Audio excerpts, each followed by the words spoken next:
There will be, inshallah, you can have chai afterwards as well, inshallah. Second time as well, inshallah.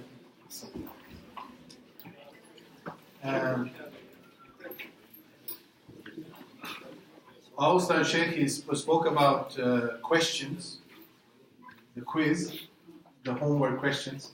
They will be sent out by email, inshallah. Okay, so you will see a link.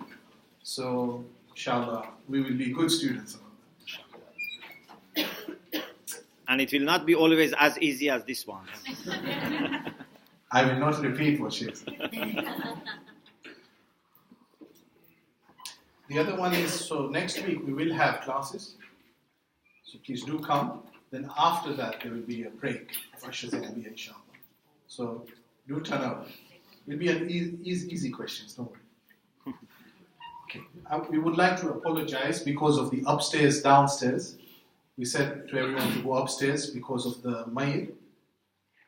But thank you for cooperating with us. On that note, could we also recite Surah Fatiha for Marhum Zahid R. Jafar, who passed away and was buried today. Bismillah.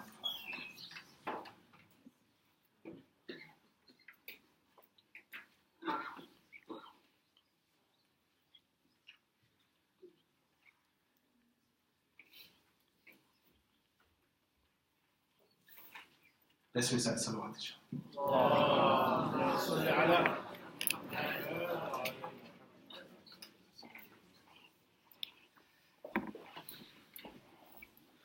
Bismillah ar-Rahman ar-Rahim. La hawla wa la quwwata illa billah al-ali al-azim.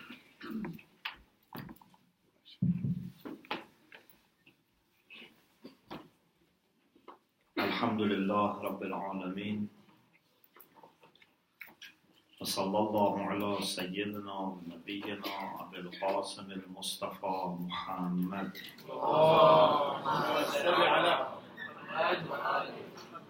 وآله الطيبين الطاهرين لا سيما بقية الله في الأراضين أجل الله تعالى فرجه الشريف وجعلنا من أعوانه وأنصاره اللهم أخرجني من ظلمات الوهم وأكرمني بنور الفهم اللهم افتح علينا أبواب رحمتك وانشر علينا خزائن علومك برحمتك يا أرحم الراحمين.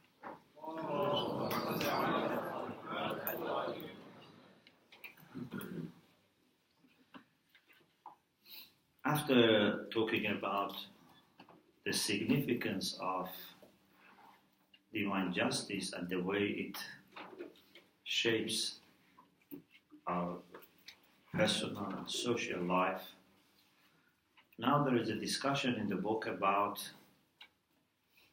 the problem of evil. In many books, they discuss the problems that exist in the world, and they want to see whether this can be used as an argument against God. If you take any textbook or any handbook on philosophy of religion, you see they have lots of discussions about the issue of evil in the world. And there is no argument against the existence of God. The only thing that they have is that they have difficulty in understanding how we can believe in God and still have these problems. No one has ever been able to argue against the existence of God. Just they have difficulty in understanding how God can be there with the characteristics that we believe, and still we have problems. In order to, inshallah, study this issue properly, let us first see what problems they refer to, what contradiction they find in the existence of these problems and belief in God, and then we would give our answer. They say there are two types of problems in the world. One is moral and one is natural. moral problems in the world, like corruption, like war, killing, murder. There are lots of mischief happening in the world. And as a result, many people suffer. A war happens, a war breaks out, and then hundreds of thousands, sometimes millions of people are killed. But even those who are not killed, their life can be totally, disturbed. It can become upside down. There are people who lose their family members. There are people who lose their houses. There are people who lose their job. There are people who lose their country. So many, many problems happen to the people who are innocent. Or there is a tyrant ruler who doesn't have any regard for rights of people, for prosperity of people. There are people who misappropriate money of nation. So there are lots of problems. There are also natural problems, like natural catastrophes. Earthquakes happen, floods can happen, drought can happen. And these problems also affect many people, even innocent people, even children. It's not that when earthquake happens, only criminals get affected. Innocent people get affected. Ill people, children, old people, all get affected. So they said there are such problems in the world.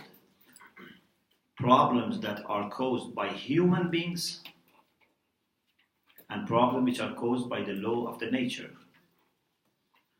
And in both cases, this raised a great concern.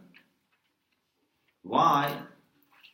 Because how we can believe in God who is knowing it, is aware of everything, who is omnipotent, so he has all the power, he is benevolent, and still he doesn't stop these problems. They say there is a contradiction here. If God exists, and God has all the knowledge, so he knows these problems, and he should know how to stop them. And he has all the power, he cannot say, I don't have enough power, and he is benevolent, and still these problems happen. So they say there is a contradiction. Either you should deny these problems, which you cannot, or you have to deny the power of God and say God is not able to stop them, which means that this is not the God that you accept. You deny the knowledge of God, you say God doesn't know, or God does not know how to stop, this is not possible. You say God is not benevolent, God does not wish good, this is not possible. So there is a contradiction, and because we cannot deny these problems, so we can only deny the image of God that you have. So there must be either no God, or if there is God, God is not all capable, all knowledgeable and benevolent. This is the way they argue. What is our response? Are you ready for response? Maybe you are not in need of response because you know the answer, but just to review, please say salawat.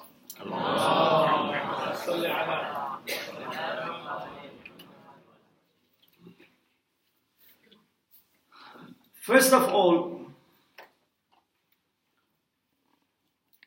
the only way someone can use these problems as a basis for attacking God's knowledge and power and benevolence, or if you want to take it further to attack God's justice and wisdom, the only way to use this is to be able to claim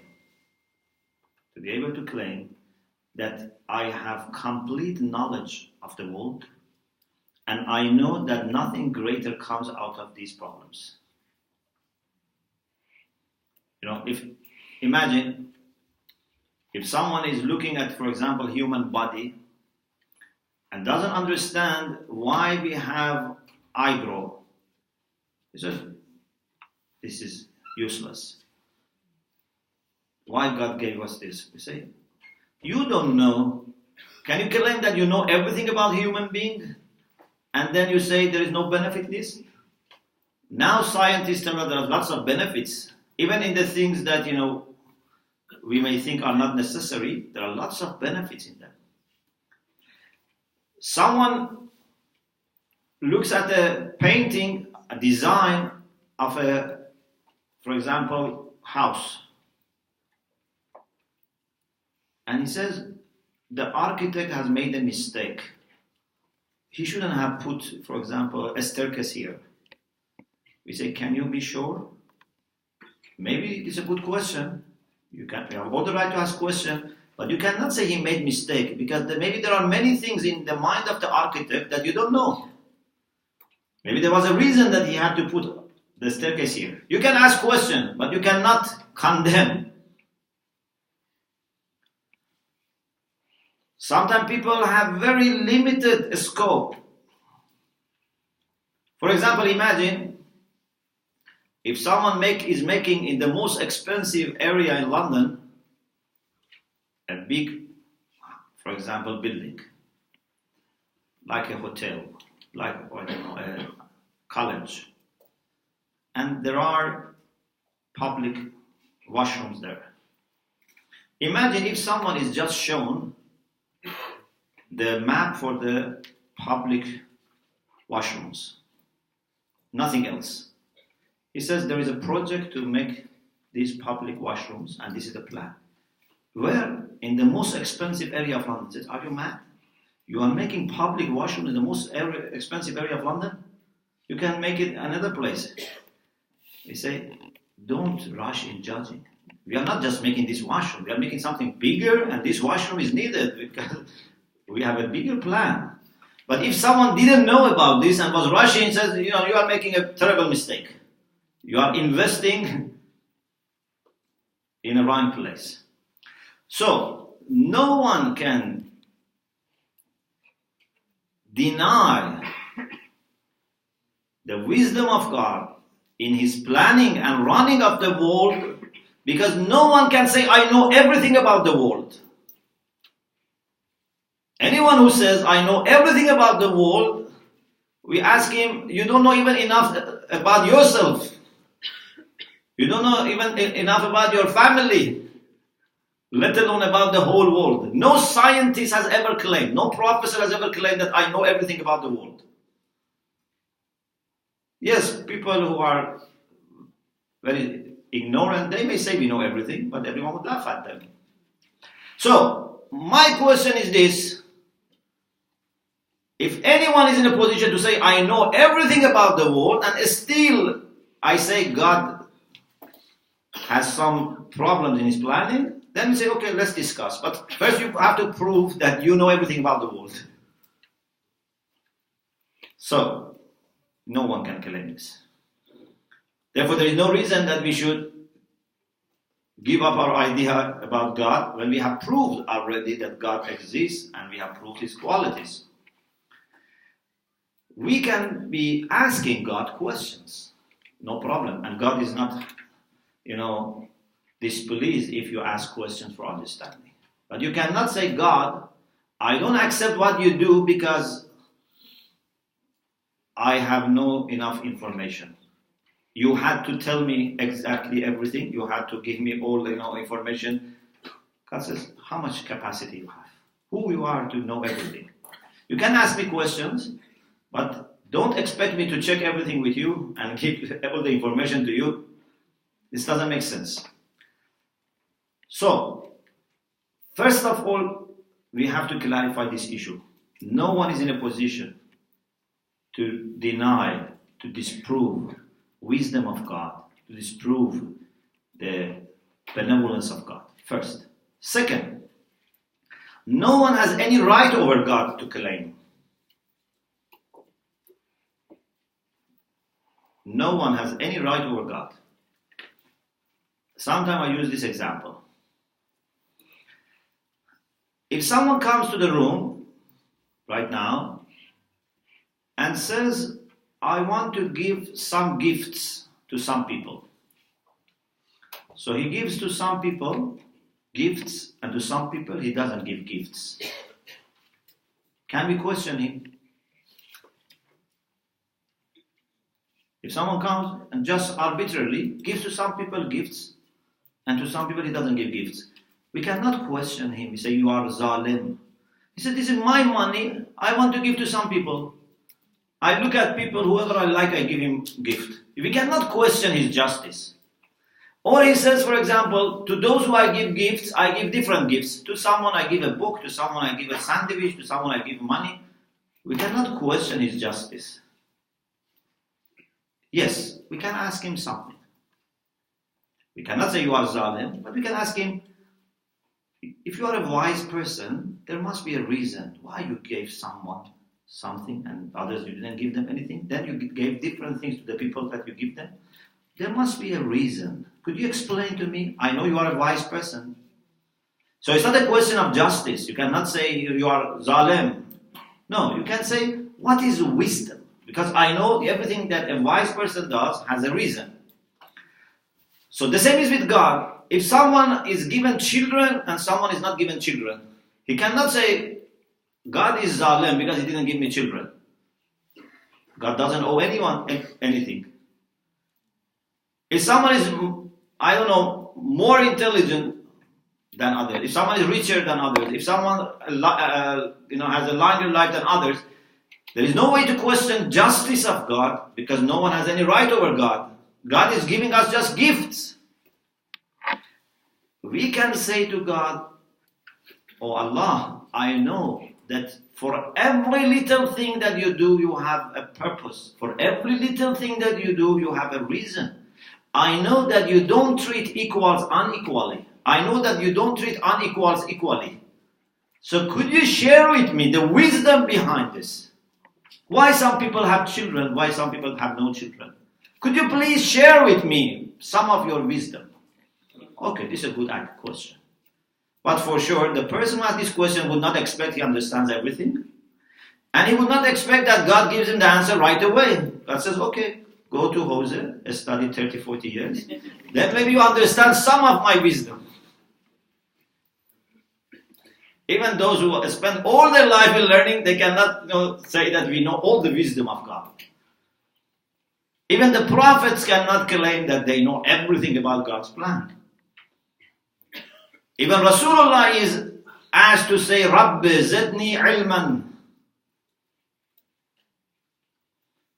Even the angels say, Subhanaka la ilma lana illa ma 'allamtana. May you be glorified. We don't have any knowledge except what you have taught us. So who is there to say, I know everything about wisdom of God? But still it's good. Just, you can start learning. You can humbly ask God, please share with me some of your wisdom. Like a child who is just going to primary school and ask his, for example, father who runs one of the most successful businesses in the world, why you do this? Why you do this? How can this father explain everything to the child? But he doesn't want also to break the heart of the child, so he tells him something, but he cannot explain everything to a child. If a person who has not studied medicine asks a doctor, why you prescribe this medicine and not that medicine? Why this, for example, number of tablets, not that, what this dosage and not, how can you explain everything to a person who has not studied medicine? And you cannot, start, teaching him 6 years, 7 years of medicine, just right on the spot. So, we can ask questions, not about justice, because we said no one has any right over God, about wisdom, but this is a very humble question. It's a process of learning. You should start learning, and you can understand part of the wisdom of God. But there is something general about God's wisdom and God's plan that He has told us, and that we hope that everyone will be able to understand. And that is, God has not created this world as a perfect world. That was not the plan of God for creation of this material, physical world. Who told you that God wanted to create perfect world? If you want perfect world, inshallah, you should go to heaven. In heaven, everything is perfect. In heaven, you would not have a careless driver who would hit you. In heaven, if the mother smokes, of course this doesn't happen, I'm saying, you don't have such a case that mother smokes when she's pregnant and the child suffers. No one would suffer from any bad action of any other person because everyone is doing just good, and also people are saved from bad coming from others, neither from environment nor from other people. In heaven, you only receive good. In heaven, only you would see good. But dunya is not supposed to be perfect. Actually, God tells us that He didn't want the world to be perfect for two reasons. One is because it's impossible. The world which is run by laws and regulations of physics cannot be perfect because there are lots of interactions. If someone is careless, it affects you. If someone is immoral, it affects you. There are limitations. If we have a river, we cannot all make our houses facing river. There would be shortage. If there is fire for cooking, there is also fire for burning your house. This is the nature of the world. So this world is not the world which can be perfect, but also we don't want a perfect world because the purpose for having this world is to be tested. And you cannot be tested in perfect scenario. You cannot be tested in heaven. You cannot train commandos in 5-star hotels. If you want to train commandos, you have to take them to the forest. You have to expose them to wild animals. You have to deny them food and see who is determined and who is able to remain persistent. God says, لَقَدْ خَلَقْنَا الْإِنسَانَ فِي كَبَدٍ. We made man in difficulties because this is the purpose. You are not coming to this world, just to be pampered. You have come to this world to be going through challenges. Allah subhanahu wa ta'ala said to Adam, ala nabina wa alayhi wa salam, La yukhrajannakumā min al-jannati fatashqa. Be careful, do not go out of this garden, because if you go out, fatashqa, you will suffer.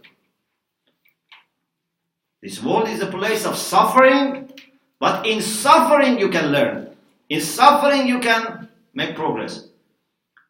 If you want to go to Olympics and get medals, gold or silver or bronze, you cannot just, relax and enjoy yourself, and when the time of the competition comes, say, I'm going to get medal. You have to work hard for years so that you can have any chance of success. So we don't want a perfect world, not only because it's not possible, because it doesn't serve our purpose. We are tested through losses. Sometimes you lose your relatives, then how you are going to react? You may become orphan. How are you going to react? You may lose your children. How are you going to react? You may become ill. You may lose your money. You may lose your job. All these are different lessons that if you learn them properly, you can upgrade yourself. لَنَبْلُوَنَّكُمْ بِشَيْءٍ مِنَ الْخَوْفِ وَالْجُوعِ وَنَقْصٍ مِنَ الْأَمْوَالِ وَالْأَنفُسِ وَالثَّمَرَاتِ. You are going to be tested and tried. You may be tested by fear. You may be tested by losing your children, your fruits of life, the life of your dear ones, by losing your money.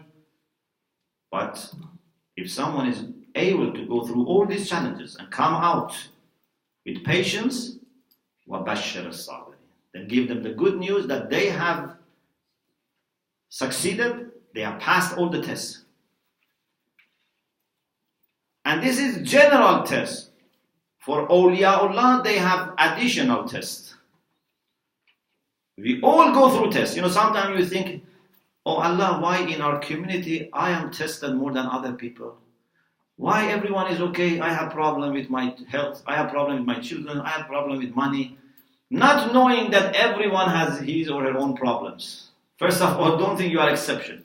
People have problems, but we may not know. We think they don't have any problem. The people that you think have no problem, if you go to their life, you see they have also problems, sometimes bigger than your problems.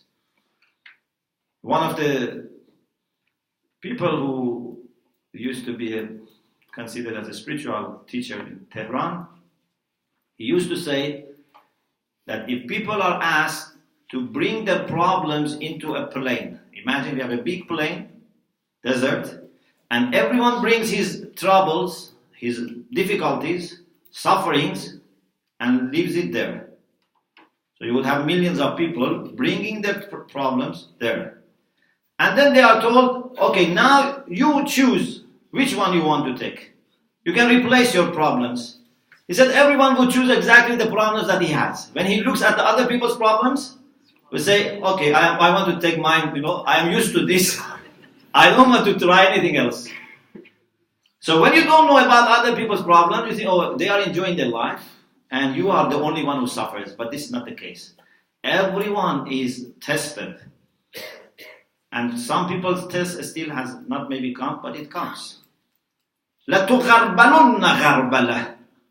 Definitely you are going to be tested. There is no doubt about it. But awliyaullah have additional tests.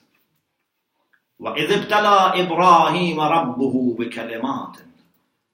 If you want to become like Ibrahim, it's not just enough to go to illness and poverty and mistreatment of people. You have to go to big tests. Look at the test of Ibrahim. You are going to be thrown into fire and you would remain persistent. You are going to be asked to slaughter your son that you have been given after decades of praying hard to Allah to have a child. These are additional tests for awliyaullah. Rasulullah sallallahu alayhi wa sallam said, مَا أُوذِيَ نَبِيٌّ مِثْلَ مَا أُوذِيتِ. No prophet has ever been annoyed like me. He lost his father before his birth. He didn't see his father. He lost his mother very soon. He lost his grandfather very soon. Then he had support of his uncle and his wife. He lost both of them in very difficult time. He stayed in Sheikh for 3 years. And then all the problems, seeing his companions being tortured, seeing his companions being killed, seeing the properties of Muslims being confiscated, seeing his dear ones have to migrate to Ethiopia, then going to Medina, all the battles, all the worries, munafiqeen inside Medina, troublemakers outside Medina. How much this man suffered? Is this because Allah subhanahu wa ta'ala forgot to take care of him? No. Allah has a plan for him, and for reaching that point that Allah wants for him, he has to go through these challenges. Look at Amirul Mu'minin alayhi salam. How much Amirul Mu'minin suffered? From childhood. I don't have time to explain. And then at the age of 10, when Islam started, he was the first person to embrace Islam, but also the first person after Rasulullah to go through all the challenges. Imagine if you have an advisor who knows all the challenges, all the plots against Islam, and he's just 10 years old. How much pressure comes to you? He has to be giving his life for the Prophet again and again. He has to sleep in the place of the Prophet. He has to be in battles. And he has to see greater problems after the demise of the Prophet. So much so that he says, صَبَرْتُ وَفِي الْعَيْنِ قَضَى وَفِي الْحَلْقِ الشَّجَرِ. For 25 years, my situation was like someone in whose eyes there is injury, and in throat is a bone. Can you be for 25 years in this condition? No one other than Ali can be in this condition for 25 years and still be silent. Not only silent, even helping them. Seeing what they did with his wife and still be silent or even helping them. So, those who are awliyaullah, those are our friends of God, God has a special plan for them. And for that plan to materialize, they need to go through big tests. There is a beautiful hadith which says, sometimes Allah subhanahu wa ta'ala in His knowledge has a manzila, has a station for His servant. But he is not able to reach that station through his acts of worship. The only way for him to reach that station is through musibah, through suffering. So suffering is a very important part of the plan. I think I am making it out of suffer because of time, so I stop here. Inshallah, we continue, inshallah, next week. وآخر دعوانا الحمد لله رب العالمين.